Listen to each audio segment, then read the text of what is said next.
Bonsoir à tous, bienvenue dans le Journal de l'Afrique. Voici les titres. Au Cameroun, de violents heurts auraient fait au moins 3 morts selon des opposants à Bamenda, fief de l'opposition anglophone. Les affrontements entre jeunes et forces de l'ordre ont éclaté en marge d'une grève d'enseignants anglophones lundi et mardi. Un calme précaire règne dans la ville ce mercredi. L'enseignement du français en chute libre à Madagascar, la grande île qui accueille dès samedi le sommet de la francophonie. Reportage en zone rurale dans le sud-ouest de Madagascar où il n'y a ni livres ni enseignants qualifiés faute de moyens. Des projets pilotes sont lancés pour y faire face. Et puis l'invité du Journal de l'Afrique, Jean Ping, leader de l'opposition gabonaise, candidat malheureux à la présidentielle mais qui conteste toujours la victoire d'Ali Bongo. Jean Ping, en tournée en Europe, aux États-Unis, nous dira quels sont ses projets pour son pays. Le retour des tensions entre anglophones et francophones au Cameroun. Tout est parti d'un malaise dans le secteur de l'enseignement. Dans cette région anglophone du nord-ouest du pays, la fronde a rapidement laissé la place à des revendications plus globales des anglophones qui se sentent marginalisés par Yaoundé. Nicolas Germain. La ville anglophone de Bamenda, dans le nord-ouest du Cameroun, est réputée frondeuse. Elle l'a montré lundi et mardi. Au départ, ce sont les enseignants anglophones qui protestent contre l'envoi de leurs collègues francophones dans les écoles de la région. Ils sont vite rejoints par des milliers de personnes. C'est l'une des 2 régions anglophones du pays. Certains demandent le fédéralisme, d'autres sont même séparatistes. On veut que les francophones se retirent, qu'ils quittent notre système. Nous avons les moyens d'organiser nos systèmes d'éducation et de santé. Nous voulons la liberté. Ils nous ont colonisés, nous étions leurs esclaves. Mais désormais, la lutte est plus importante qu'ils ne croient. Notre tour est venu. Pour le ministre de l'Enseignement supérieur, il s'agit de bien plus qu'un simple mouvement de protestation des enseignants anglophones. Cette soi-disant grève, en réalité, cache des velléités sécessionnistes, des velléités attentatoires à l'unité nationale, des velléités séparatistes. Le Cameroun est un État unitaire et ne pourrait en aucun cas tolérer la sécession. Autre raison de cette colère dans la région, les mairies. Depuis que l'opposition en a remporté un certain nombre, le président Paul Biya a décidé qu'il nommerait directement les maires des grandes villes. Les anglophones représentent 20% de la population et se plaignent depuis des années d'être marginalisés par le pouvoir central. On va s'intéresser à l'enseignement du français à Madagascar à l'approche de l'ouverture ce samedi du 16e sommet de la francophonie sur la grande île, en présence notamment du président français François Hollande. Dans cette ancienne colonie française, la langue de Molière est l'une des langues officielles et pourtant le niveau de français est en chute libre depuis plus de 20 ans, particulièrement en zone rurale. Gaël Borgia s'est rendu dans le sud-ouest de la grande île. Regardez son reportage. Nous sommes dans une école primaire publique. À Madagascar, la moitié de l'enseignement se fait en français à partir du cours élémentaire. Mais visiblement, cet enseignant ne maîtrise pas bien la langue. À quoi sert le dent?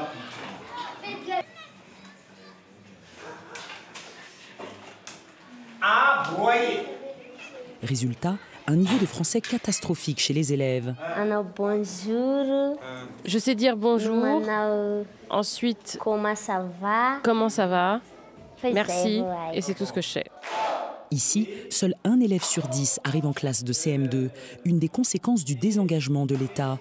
En 2002, le président Ravaloman laisse les parents d'élèves se charger du recrutement et de la rémunération des enseignants. À peine formés, très mal payés et sans manuel scolaire, ces maîtres d'école improvisés, appelés maîtres Fram, n'ont pas les compétences pour enseigner. On a besoin d'approfondir nos connaissances en français. On a besoin de formation. On a aussi besoin de matériel, de kits scolaires, de nouveaux manuels. Nous n'avons pas de nouveaux manuels. Alors comment apprendre sans livre? Tout simplement en fabriquant, avec un peu d'encre et quelques feuilles A4. C'est le projet pilote de l'Union européenne dans 23 écoles de la région. Concevoir des supports adaptés au contexte et aux moyens locaux. Ces petits cahiers d'activité et ces manuels qu'on a créés, c'est une petite révolution dans cette zone démunie et je pense que cela peut apporter un grand changement et à un coût très bas. En plus des manuels, les enseignants reçoivent une formation dans le cadre du projet. Le ministère de l'Éducation nationale prévoit de titulariser et de former 50 000 maîtres Fram en 5 ans. Mais avec un budget annuel revu à la baisse, difficile de sortir à court terme de ce système précaire.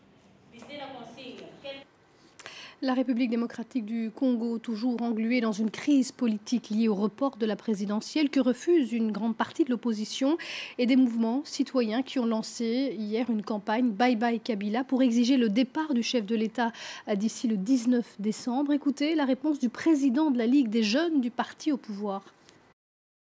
Dès l'instant où il y a déjà une cartographie, un cheminement clair qui a été tracé par la grande partie de la classe politique pour les élections, les élucubrations, toutes les démarches tendant à créer un désordre ne valent rien. Ce que les mouvements citoyens peuvent faire, s'ils estiment qu'ils sont, plus représentatifs de la jeunesse congolaise, s'ils estiment qu'ils ont des idées qui sont adoubées par toute la population, ce qu'ils ont à faire, c'est de se préparer aux élections. Nous, le PPRD, ainsi que les autres partis de la majorité, nous préparons la jeunesse à être responsabilisée. Des propos recueillis par Thomas Nicolon à Kinshasa. 3 mois après la présidentielle au Gabon et la victoire d'Ali Bongo, l'opposition continue à faire entendre sa voix. Jean Ping, leader de l'opposition, ancien président de la Commission de l'Union africaine et candidat malheureux à la présidentielle, est notre invité ce soir. Bonsoir Jean Ping. Bonsoir Madame Simone. Alors vous êtes en tournée actuellement à travers l'Europe, mais également aux États-Unis. Vous continuez à contester la victoire d'Ali Bongo, mais est-ce que vous n'avez pas l'impression d'être lâché petit à petit par la communauté internationale? Avant de répondre à votre question, je voudrais préciser que le candidat malheureux qui n'a pas gagné les élections, c'est Ali. Et c'est moi qui ai gagné les élections. Vous le savez, le monde entier le sait. Toutes les institutions gabonaises ont annoncé, proclamé la victoire d'Ali Bongo pour le Gabon. Ali Bongo est bien le président élu. Je ne suis pas surpris de ce que c'est, mais vous savez vous-même que la réalité est tout autre. Je tenais simplement à le préciser. Donc vous continuez à contester la victoire d'Ali Bongo, mais quelle arme avez-vous? On a l'impression que la communauté internationale, qui avait été très ferme dans un premier temps, vous lâche petit à petit. Bien, c'est l'un des problèmes que nous sommes venus examiner ici sur place en Europe, à l'Union européenne, à Bruxelles et aux États-Unis. Je le répète à nouveau, tout le monde connaît les résultats. À l'intérieur comme à l'extérieur. Je viens des États-Unis, tout le monde sait que j'ai remporté les élections. Mais que la proclamation faite par le gouvernement a présenté tout à fait l'inverse. Donc c'est une situation inacceptable. Et nous pensions que la communauté internationale, qui nous a conseillé de suivre toute une série de procédures, nous ne croyons pas à ces procédures, mais nous avons respecté les vœux de la communauté internationale. C'est maintenant à la communauté internationale de prendre ses responsabilités. Parce que c'est très important que l'on prenne les responsabilités après avoir conduit les Gabonais dans une direction que nous savions être une direction erronée. Ça veut dire quoi prendre ses responsabilités? Parce que pour parler de la France notamment, on avait entendu des propos assez fermes de François Hollande par exemple, mais on voit que petit à petit il y a eu quelques reculades, le Premier ministre notamment qui a salué la victoire d'Ali Bongo. Est-ce que vous n'avez pas l'impression que cette communauté internationale n'ira jamais plus loin que là où elle a été? C'est ce que nous déplorons par rapport à ceux qui se sont exprimés. Vous avez mentionné leur nom. Nous déplorons ça. Mais nous avons été à l'Union européenne. Nous savons que le rapport de l'Union européenne sera un rapport qui dira les choses. Avec des termes diplomatiques. Pour le 7 décembre, on attend ce rapport pour le 7 décembre. Qu'est-ce que vous en attendez de ce rapport? Beaucoup. Nous avons de l'espoir par rapport à ce rapport, alors qu'Ali le craint. Et c'est pour ça qu'il diffère de plus en plus l'apparition du rapport. Alors il y a un pré-rapport de l'Union africaine très critique et qui met en doute les résultats de la présidentielle qui a été dévoilé par Radio France Internationale récemment. Quelle a été votre réaction? Ce rapport finalement n'a jamais été publié. Quelle a été votre réaction? Bon, d'abord la réaction est une réaction agréable, une surprise agréable. Jamais l'Union européenne, vous savez que j'ai été président de la Commission de l'Union africaine, jamais l'Union africaine n'était allée aussi loin dans l'analyse des résultats. Donc mais finalement, ce rapport n'a jamais été publié. Oui, mais c'est connu. Publié ou pas publié, nous avons vu. Mais ça veut dire que les instances, en tout cas, n'ont pas accepté ces conclusions, en tout cas n'ont pas accepté qu'elles soient rendues publiques. Nous allons attendre, même s'ils n'acceptent pas, c'est connu. On connaît la réaction de l'Union africaine une réaction assez surprenante, en tout cas agréablement surprenante. Alors le pouvoir a proposé un dialogue, le président Ali Bongo a proposé un dialogue. Vous excluez d'y participer? Vous n'acceptez pas de rencontrer Ali Bongo? Non, je ne le rencontrerai jamais. Parce que nous avons à côté un usurpateur, quelqu'un qui triche, quelqu'un qui tue, quelqu'un qui pille, quelqu'un qui concentre tous les pouvoirs entre ses mains, les pouvoirs de l'armée, les pouvoirs de la justice et même les pouvoirs spirituels avec le vaudou et toutes les religions qui sont publiquement affichées par cette personne. Et alors, cette personne gouverne par le fer, par le feu, par le sang. Comment aller, voyez-vous, qu'on arrive à s'adresser et avoir un dialogue avec quelqu'un qui fait ce qu'il fait. Du coup, vous proposez un dialogue concurrent, en quelque sorte. Quelle forme pourrait prendre ce dialogue? Sous la houlette, vous espérez, de l'Union européenne ou d'une autre institution? Non, nous préconisons d'abord, lorsque nous serons installés au pouvoir, nous préconisons un véritable dialogue organisé par nous, qui inclura toutes les parties et qui sera la base de la fondation de la Nouvelle République, de la Seconde République, qui posera les bases d'une véritable démocratie. Juste un seul mot, on n'a plus le temps. Vous participerez aux législatives prévues le mois prochain? Nous sommes en train d'en débattre entre nous. Il y en a qui sont pour, il y en a qui sont contre. Vous êtes pour? Nous verrons ça. À la suite des débats que nous allons organiser, je pense que beaucoup penchent pour la participation à ce dialogue.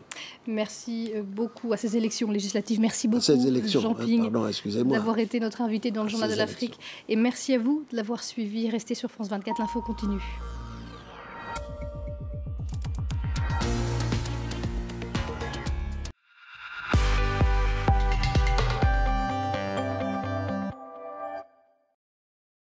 Nous savons que le couple a quitté le musée à bord d'une nouvelle Mercedes grise. Donc une classe A est égarée devant l'entrée. Le couple et ses complices. Donc c'est certainement une classe B. Sauf qu'un des témoins affirme qu'il a bien vu un coupé. Excusez-moi, mais vous n'oubliez pas quelque chose, là? Quoi? Bah, les œuvres d'art. Il a raison. C'est le shooting break. À moins que... 5 compacts, 5 offres exceptionnelles. À découvrir sur offre-mercedes.fr. Mercedes-Benz, the best or nothing.